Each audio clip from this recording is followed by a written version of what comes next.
Alors là, je dois parler d'une catégorie d'hommes qui, bien qu'étant prêtres, sont des hommes. Pour être un prêtre, il faut être un homme. Et pour être un homme, il faut être habité de cette force.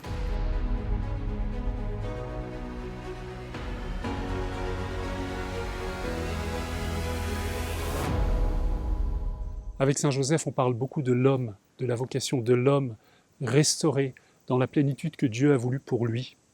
Alors là, je vais dire des choses qui pourront déplaire à certaines personnes, mais je les dis quand même. Qu'est-ce qui fait le plus de mal aux hommes au XXIe siècle en France? Ça a un nom, le principe de précaution. Le principe de précaution, c'est ce qui fait que on a peur de prendre des risques, on a peur de prendre des décisions, on a peur de parler. Le principe de précaution, c'est qu'on préfère s'abstenir plutôt que faire une bêtise. On préfère ne pas parler plutôt qu'avoir une parole qui dissonne. Alors tout l'art, c'est de se taire et de parler. De se taire quand il faut et de parler quand il faut. Joseph, c'est un homme du silence parce qu'il ne cherche pas à se justifier, il ne cherche pas à se protéger. Mais quand il faut parler, il parle. Quand il faut parler, il est comme, vous savez, le prophète Ézéchiel qui dit à un moment que l'Esprit l'a pris par les cheveux et l'a emmené, et l'a mis debout et l'a contraint à parler.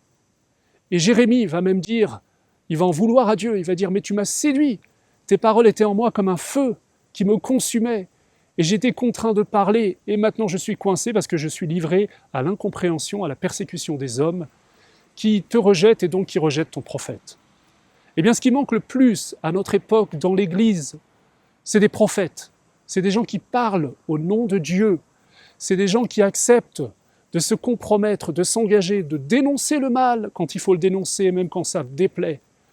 Ce qui manque le plus, c'est des rois Baudouin comme en Belgique, qui va abdiquer plutôt que signer en 1985 la loi libéralisant l'avortement. Et il n'a pas été rigide, il n'a pas été réactionnaire, il a été vrai, il a écrit une lettre magnifique où il demandait pardon à tous les hommes politiques qui ne comprendraient pas son attitude, à toutes les femmes qui se sentiraient jugées alors qu'elles sont les premières victimes après l'enfant de ça. Mais ça a été un homme qui a parlé, un homme qui a proclamé la vérité, un homme qui a payé de sa personne.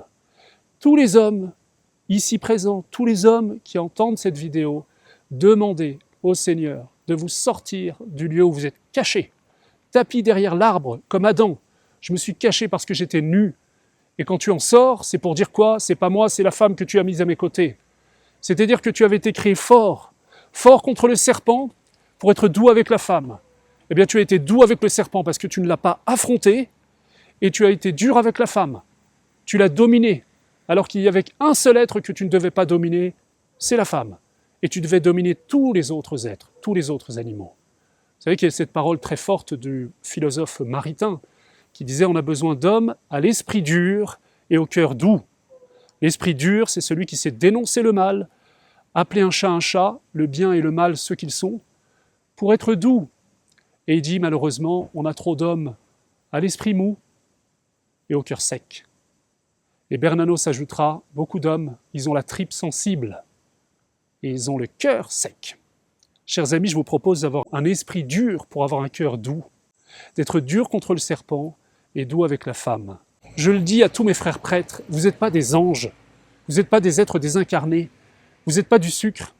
Bernanos a dit, Jésus ne dit pas vous êtes le sucre, le miel de la terre, vous êtes le sel de la terre. Et si le sel se dénature, eh bien que deviendra le monde? Il faut que les prêtres retrouvent ce sens de la parole, ce sens prophétique, qui n'ait pas peur de la parole qui dérange, mais qui n'ait pas peur non plus de la parole qui bénit. Vous avez en vous une puissance, mes frères, une puissance créatrice, une puissance qui fait peur aux démons. Dans certains pays de mission, figurez-vous, pour neutraliser les prêtres, on leur coupait les mains, parce qu'on savait que c'était les mains du prêtre qui avaient été ointes, et que ces mains étaient redoutables, parce qu'avec ces mains, on pouvait faire descendre sur l'autel le Christ, on pouvait bénir, on pouvait exorciser. J'ai un peu la tristesse de penser qu'il n'y a plus besoin de leur couper les mains parfois aux hommes, que sont les prêtres, parce qu'ils se sont coupés eux-mêmes. Mon frère, quand est-ce que tu prends autorité sur les démons? Quand est-ce que tu exerces tes charismes? Quand est-ce que tu exerces le charisme de la parole? J'ai connu un prêtre qui m'avait dit que ça faisait 3 ans qu'il n'avait pas confessé.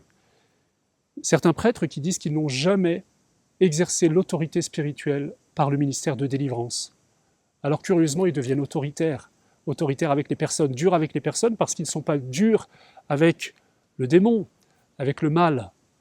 Alors, malheureusement, ils sont souvent un peu comme Adam, et nous le sommes tous, eh bien, doux avec le serpent, et ils ne sont pas présents pour leur épouse, c'est-à-dire l'Église, qui se tient à leur côté. Mes frères, on va demander ensemble, tous les prêtres, et les prêtres de l'Église en France en particulier, d'être restaurés dans notre autorité spirituelle, dans la force prophétique que Dieu nous a donnée.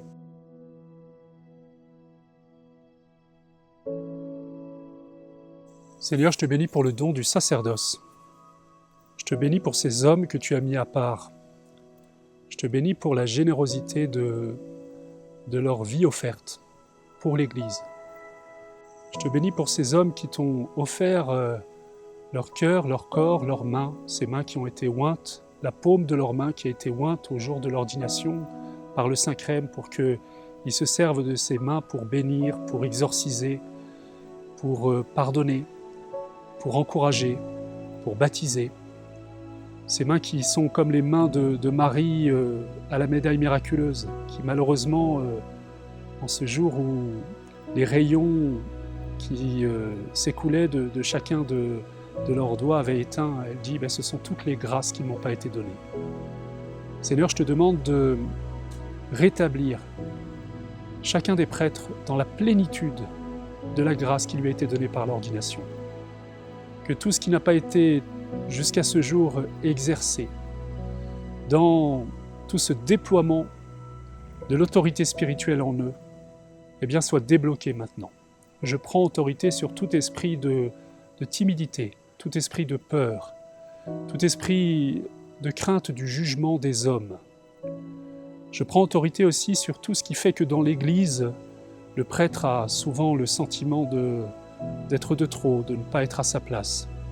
Toutes ces communautés où il n'est pas accueilli pleinement pour ce qu'il peut donner.